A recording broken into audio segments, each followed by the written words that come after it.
City Pulse News Team. City Pulse. Welcome to our new headquarters. Good evening. In Toronto. From Dundas Square, this is City TV everywhere. That's all we need you to do, man.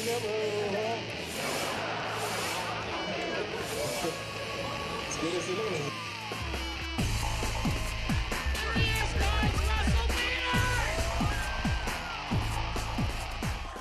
That's my real name. Both my parents are from India, and they named me Russell Dominic Peters. Dominic, I got an Italian middle name. Because my parents are from that Italian part of India. How are you? I'm good, how are you? What are you doing here? I'm just talking about when I used to work here.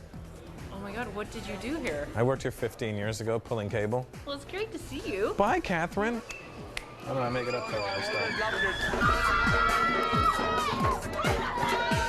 Now, girls scream his name. But before Russell Peters became a comedic rock star, Like, how could I not find clothes in China? Isn't everything made there? there were humble beginnings for the boy from Brampton. I used to work in this area right here.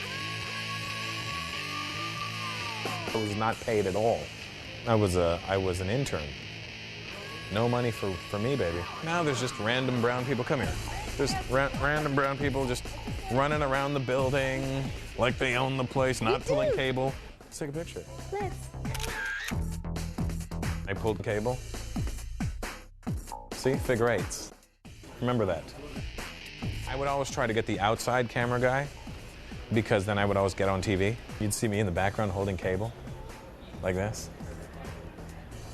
And then I would look into the camera always. And Peters doesn't have to sneak into the camera shots anymore. He's now selling out major venues on almost every continent.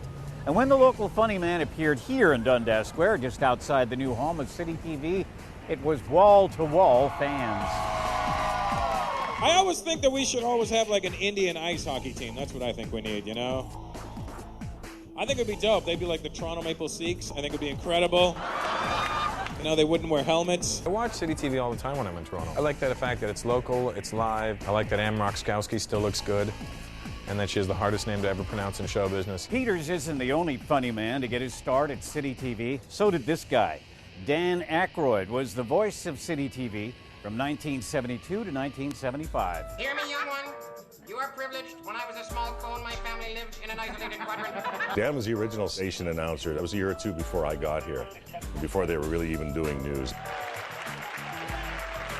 And it wasn't long before Aykroyd moved to New York City to join the cast of Saturday Night Live. And, well, you know the rest. What happened? Are you okay? He slimed me. That's great. Actual physical contact. Prepare! Raise up!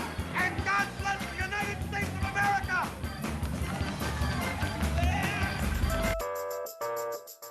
Ivan Reitman, the famous director, worked here. Ivan Reitman was in the original 99 Queen. I remember him producing shows.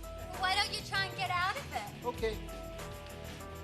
And even a young Mike Myers used to stop by City TV from time to time to practice his act.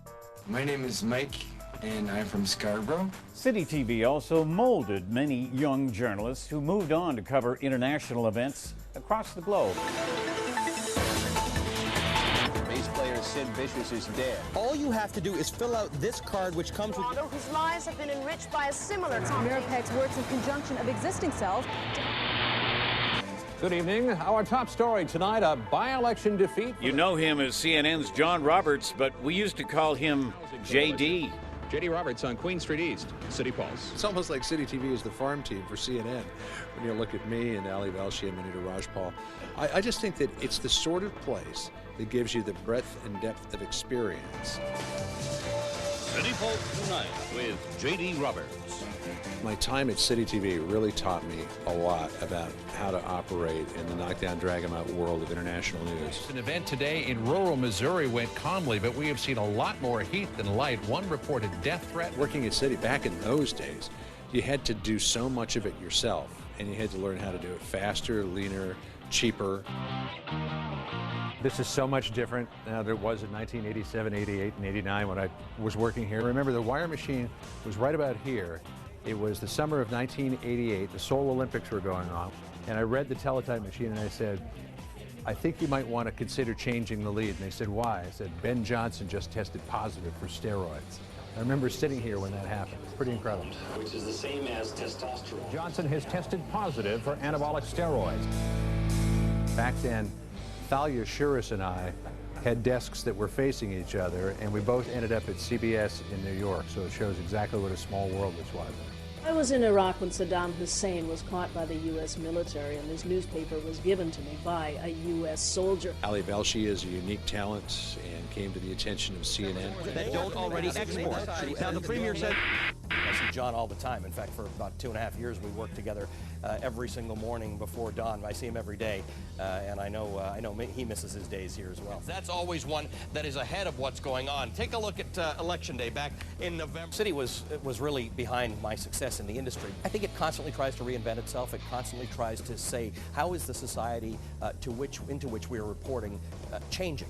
And how can we change to reflect that? How can we even be on the cutting edge of that? And I think that's really important. But not everyone who left City TV moved on to places like New York or LA. One former weather specialist and star reporter moved here to Queen's Park. The weapons, of course, are not originals. They're $500 to $1,000 replicas. For 23 years, we called him David. David Onley for City Pulse. We missed the brunt of the storm. But now he goes by Your Honor. I, David C. Onley, do swear that I will be faithful and bear true allegiance to Her Majesty Queen Elizabeth II. David Onley's life was changed in an instant when he was named Lieutenant Governor of Ontario. Ladies and gentlemen, the Lieutenant Governor of Ontario, the Honourable David C. Onley. It was 20 minutes before going to air on the July 4th, 2007, and the phone rang. He just simply said, the Prime Minister needs to talk to you. And at that very moment, I thought, okay, the Prime Minister does not call people to tell them they didn't get something. And so I realized that was it. I was about to be asked to be the next Lieutenant Governor. Best wishes as Ontario's new Lieutenant Governor.